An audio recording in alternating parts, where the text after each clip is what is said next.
Welcome to This Explainer. Today, we're unpacking a text that is remarkably short, but man, is it deeply provocative. It essentially challenges the entire foundation of modern spirituality. It asks a really profound question about why humanity as a whole is collectively suffering right now. And it does that by basically holding a mirror right up to our daily lives. So let's just dive right into this.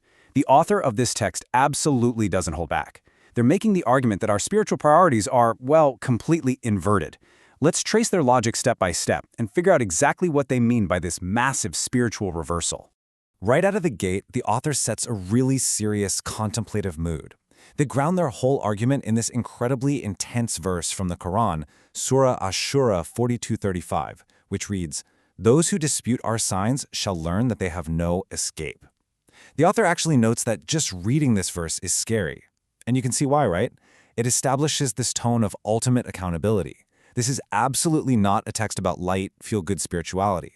It's a rigorous wake-up call. The author uses this exact verse as an anchor to explore the real-world practical implications of acting against a divine will. Section 1. The Universal Warning. Experiencing Consequences Today. So the text takes that ancient, intimidating verse and drops it squarely into a modern, immediate context. The author's argument here is that going against God isn't just about some distant, abstract afterlife. No, the consequences are actually something we experience right here, right now, in this life.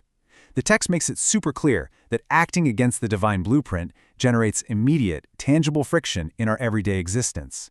It basically pulls the whole concept of divine consequence out of the clouds and plants it right into our present reality.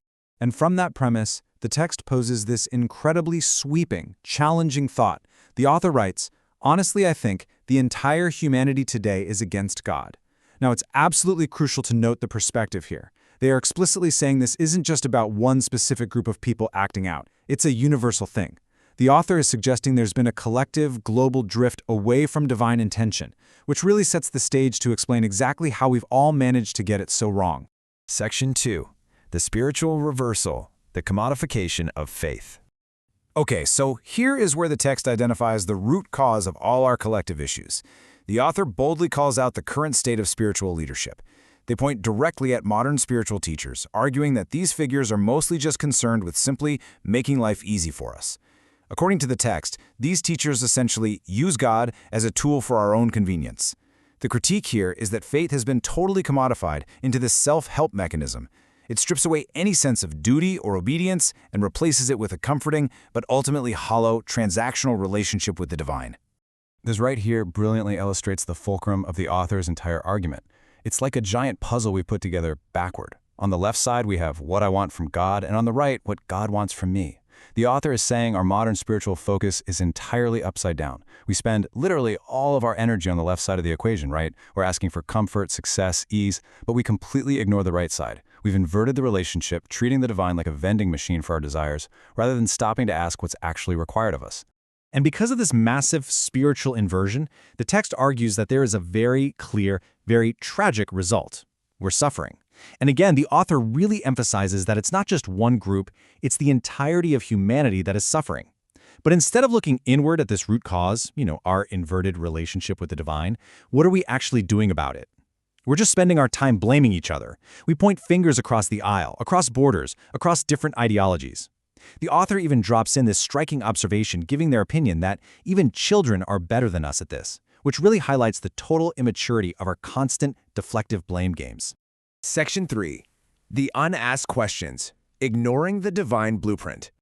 So, if our spiritual framing is completely upside down, how does that actually manifest in our daily routines? Well, the text grounds this highly philosophical argument right into the grit of everyday life by stacking up these foundational pillars of human existence. The author asks, how does God want our finance to be?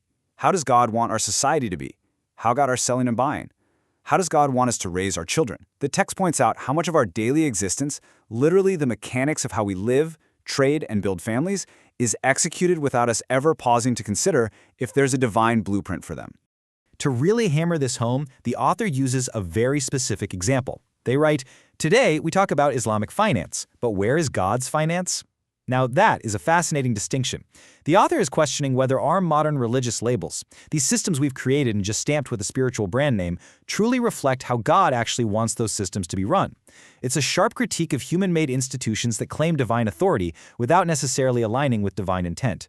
Then, the author just pauses their argument to ask these stark, incredibly direct questions to the reader. Anybody cares?